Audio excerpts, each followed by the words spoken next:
Hello friends, welcome back to my channel ருசிக்கலாம். நம்ம இன்றைக்கி பார்க்க போகிற ரெசிபி ரொம்ப சூப்பரான டேஸ்டியான வெஜிடபிள் பிரியாணி தான் பார்க்க போகிறோம். இது வந்து ஒரு 10 பேர் வரைக்கும் சாப்பிட்லாம். ரொம்ப ரொம்ப சூப்பராக டேஸ்ட்டாக இருக்கும். இது வந்து நீங்கள் குக்கரில் செய்ய போகிறதில்ல, நார்மலாக நம்ம தம் பிரியாணி செய்வோம்ல அந்த மெத்தடில் தான் செய்ய போகிறோம். ரொம்ப ரொம்ப ஈஸி, அதே சமயம் ரொம்ப டேஸ்ட்டாக இருக்கும். வாங்க இப்போ எப்படி செய்யலான்னு பார்க்கலாம். அதுக்கு முன்னாடி நம்ம சேனலில் இப்போ தான் நீங்கள் ஃபஸ்ட் டைம் பார்க்குறீங்கன்னா மறக்காமல் சப்ஸ்கிரைப் பண்ணி பக்கத்தில் உள்ள பெல் ஐக்கானை கிளிக் பண்ணி இதில் ஆல்கிற பட்டனையும் கிளிக் பண்ணி வச்சுக்கோங்க. ஃபஸ்ட்டு பிரியாணி செய்கிறதுக்கு ஒரு அடிகனமான பெரிய பாத்திரம் தேவை. என்கிட்ட 10 லிட்டர் குக்கர் தான் இருந்துச்சு, அதை நான் எடுத்திருக்கேன். நீங்கள் நார்மலாக பிரியாணி செய்கிற அந்த ரவுண்டு பாத்திரம் இருந்தாலும் எடுத்து வச்சுக்கோங்க. இதில் வந்து ஒரு 1/4 கப் அளவு எண்ணெய் சேர்த்துக்கோங்க. ரீஃபைண்ட் ஆயில் சேர்த்துக்கலாம். நான் வந்து இன்றைக்கி கார்ன் ஆயில் சேர்த்துருக்கேன்.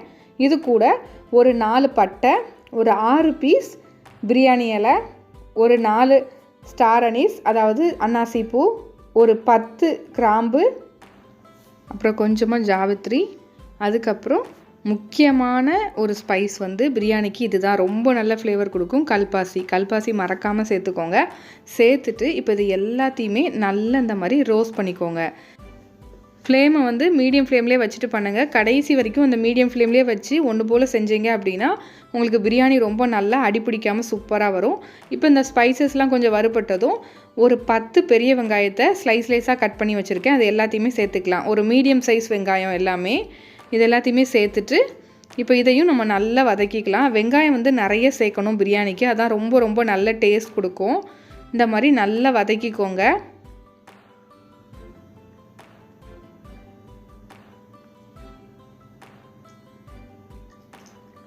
நல்லா வதக்கிக்கணும்.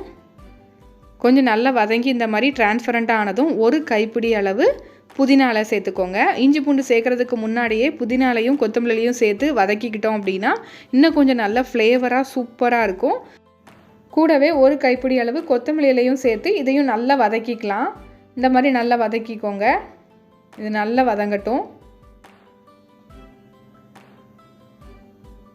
இந்த அளவுக்கு நல்லா வதங்கி வந்ததும் இப்போ வந்து இஞ்சி பூண்டு விழுது சேர்த்துக்கலாம். இஞ்சி பூண்டு விழுது வந்து ஒரு 3 டேபிள் ஸ்பூன் நல்லா அளந்து சேர்த்துக்கோங்க. சேர்த்துட்டு இப்போ இதையும் நம்ம நல்லா வதக்கிக்கலாம். இஞ்சி பூண்டோட ராஸ்மல் போகிற அளவுக்கு நல்லா வதங்கி வரணும். இஞ்சி பூண்டு சேர்த்ததுக்கப்புறம் கைவிடாமல் கிண்டிகிட்டே இருங்க, இல்லைன்னா அடி பிடிச்சிரும்.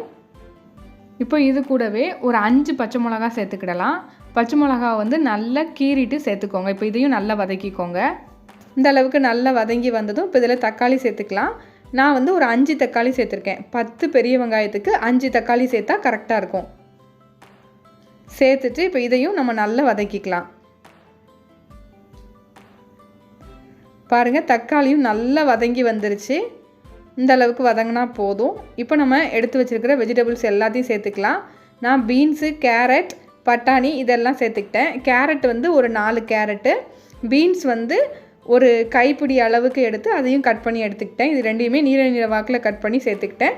அப்புறம் பொட்டேட்டோ, உருளைக்கிழங்கு வந்து ஒரு 4 உருளைக்கிழங்கு, மீடியம் சைஸ் உருளைக்கிழங்கு வந்து கொஞ்சம் பெரிய பீஸாக கட் பண்ணி சேர்த்துக்கிட்டேன். அதுக்கப்புறம் ஃப்ரெஷ் பட்டாணி வந்து 1 கப் அளவு சேர்த்துக்கிட்டேன்.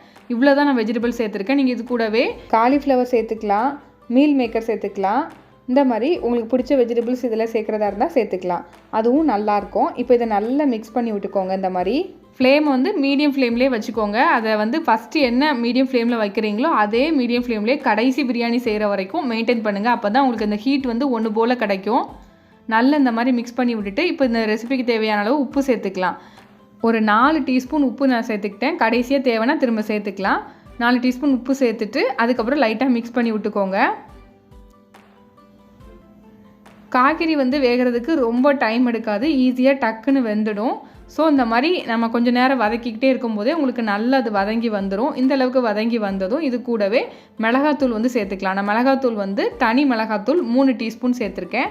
சேர்த்துட்டு இப்போ இதையும் நல்லா மிக்ஸ் பண்ணிக்கலாம். இந்த அளவுக்கு நீங்கள் மிளகாத்தூள் போட்டிங்கன்னா கரெக்டான காரத்தில் இருக்கும் பிரியாணி. உங்களுக்கு வந்து சப்போஸ் நீங்கள் இன்னும் கொஞ்சம் காரசாரமாக சாப்பிட்ணுன்னு நினச்சிங்கன்னா கூட ஒரு டீஸ்பூன் சேர்த்துக்கலாம். இது வந்து கிட்ஸும் சாப்பிட்ற மாதிரி மீடியமான காரத்தில் இருக்கும். இப்போ இதை நல்லா மிக்ஸ் பண்ணி விட்டாச்சு. இப்போ நம்ம தண்ணி சேர்த்துக்கலாம். நான் இந்த கப்புக்கு 4 கப் ஜீரக சம்பா ரைஸ் எடுத்திருக்கேன். நீங்கள் பாஸ்மதி ரைஸ்லேயும் செய்யலாம். ஜீரக சம்பா ரைஸை வந்து ஒரு அரை மணி நேரம் போல் ஊற வச்சுருக்கேன். ஸோ 4 கப் ரைஸுக்கு மொத்தம் 6 கப் தண்ணி இப்போ நான் சேர்த்துக்க போகிறேன். நம்ம ஆல்ரெடி 1/2 அன் ஹவர் ஊற வச்சுருக்கனால 6 கப் தண்ணி சேர்த்தாலே கரெக்டாக இருக்கும். சப்போஸ் நீங்கள் குக்கர்லேயே செய்கிறதா இருந்தால் கூட ஒரு கிளாஸ் தண்ணி சேர்த்துக்கோங்க, அவ்வளோதான். இப்போ இது கூடவே நல்ல ஃப்ரெஷ்ஷான புதினாலையும் கொத்தமல்லியையும் சேர்த்து ஒரு கப் அளவு எடுத்து அதை மிக்சியில் நல்லா கொஞ்சமாக தண்ணி விட்டு அரைச்சி இந்த மாதிரி பேஸ்ட்டாக்கி இதில் சேர்த்துக்கோங்க. ரொம்ப ரொம்ப ஃப்ளேவர்ஃபுல்லாக சூப்பராக இருக்கும். இந்த மாதிரி தண்ணி சேர்க்கும் போது சேர்த்துக்கோங்க கடைசியாக. இதை ஸ்கிப் பண்ணாமல் சேர்த்துக்கோங்க, இதுதான் நல்ல ஃப்ளேவர் கொடுக்கும். நல்லா மிக்ஸ் பண்ணி விட்டுட்டு இப்போ இதில் வந்து நம்ம ஊற வச்சு எடுத்து வச்சுருக்கிற ஜீரக சம்பா ரைஸை வந்து நம்ம சேர்த்துக்கலாம். சீக்கிரமாக வெந்துடும். அதே சமயம் நீங்கள் பிரியாணிக்கு பாஸ்மதி ரைஸை விட ஜீரக சம்பா ரைஸ் ட்ரை பண்ணி பாருங்கள், ரொம்ப ரொம்ப நல்லாயிருக்கும். அந்த ஃப்ளேவரே ரொம்ப ரொம்ப நல்ல டேஸ்ட்டாக இருக்கும். எப்போதுமே பிரியாணி செய்யும்போது ஃபஸ்ட்டு தண்ணி சேர்த்துட்டு அதுக்கப்புறம் ரைஸ் சேர்த்துக்கோங்க. அப்போ தான் உங்களுக்கு அந்த ரைஸ் வந்து உடையாமல் இருக்கும். நம்ம ஆல்ரெடி ஊற வச்சுருக்கனால அப்போ தான் உடையாமல் வரும்.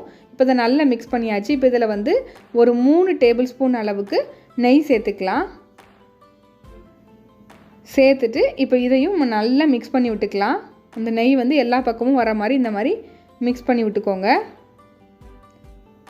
ரொம்ப ரொம்ப சூப்பராக டேஸ்ட்டாக இருக்குங்க இந்த பிரியாணி. கண்டிப்பாக ட்ரை பண்ணுங்கள் எல்லோரும். இன்றைக்கி நம்ம செஞ்சுருக்க அளவுக்கு தாராளமாக 10லேருந்து 12 பேர் வரைக்கும் இந்த பிரியாணி சாப்பிட்லாம். அவ்வளோ டேஸ்ட்டாக ரொம்ப நல்லாயிருக்கும். இப்போ இதை நல்லா மிக்ஸ் பண்ணி விட்டாச்சு. இப்போ இது லைட்டாக ஒரு கொதி வரட்டும், அது வரைக்கும் வெயிட் பண்ணலாம். பாருங்கள், இப்போ இதை நல்லா சுற்றி கொதிக்க ஆரம்பிச்சிட்டு இப்போ இதை மறுபடியும் இன்னொரு வாட்டி நல்லா மிக்ஸ் பண்ணி விட்டுக்கோங்க. பாருங்கள், உங்களுக்கு பார்க்கும்போதே தெரியும் இந்த தண்ணியோட அளவுலாம் கம்மியாகி ரைஸ் வந்து கொஞ்சம் பாதி அளவுக்கு குக் ஆகிடுச்சு. இந்த மாதிரி வந்ததும் நல்லா மிக்ஸ் பண்ணி விட்டுட்டு இப்போ இதை வந்து க்ளோஸ் பண்ணி மீடியம் ஃப்ளேமில் விட்டு லோ ஃப்ளேமுக்கு இப்போ வைக்கணும். இருக்கிறதுலே லோ ஃப்ளேமில் வச்சுட்டு மூடி போட்டு குக் பண்ணி எடுத்திங்கன்னா சூப்பரான பிரியாணி ரெடி ஆகிடும். நான் வந்து குக்கர்லேயே செய்கிறதுனால ஜஸ்ட் அந்த மூடியை போட்டு மூடிக்கிட்டேன், மேலே வெயிட் எதுவுமே வைக்கலை. நீங்கள் நார்மல் பாத்திரத்தில் செய்கிறதா இருந்தால் இந்த பிரியாணியை மூடிட்டு நல்லா லோ ஃப்ளேமில் வச்சுட்டு மூடினதுக்கப்புறம் இதுக்கு மேலே இன்னொரு பாத்திரத்தில் நிறைய தண்ணி ஊற்றி வெயிட் மாதிரி வச்சுக்கோங்க. அவ்வளோதான், குக் பண்ணி எடுத்திங்கன்னா போதும். ஒரு 10 நிமிஷம் இந்த லோ ஃப்ளேமில் குக் பண்ணாலே போதும், சூப்பரான பிரியாணி ரெடி ஆகிடும். இந்த சூப்பரான பிரியாணி ரெசிபி உங்களுக்கு பிடிச்சிருந்துச்சுன்னா லைக் பண்ணி ஷேர் பண்ணி கமெண்ட் பண்ணிக்கோங்க. இதுக்கு சூப்பரான ஒரு தயிர் பச்சடி வச்சு செஞ்சு சாப்பிட்டு பாருங்கள், ரொம்ப ரொம்ப நல்லாயிருக்கும். இந்த பிரியாணி உங்களுக்கு பிடிச்சிருந்துச்சுன்னா மறக்காமல் நம்ம சேனலை சப்ஸ்கிரைப் பண்ணிக்கோங்க. அப்போ தான் ஃப்யூச்சர் ரெசிபிஸ் எல்லாமே உங்களை தேடி வரும். இதே மாதிரி இன்னொரு இன்ட்ரெஸ்டிங்கான ரெசிபியோட உங்களை மீட் பண்ணுறேன். அதுக்கு மறக்காமல் நம்ம சேனலை சப்ஸ்கிரைப் பண்ணிக்கோங்க. Thank you friends.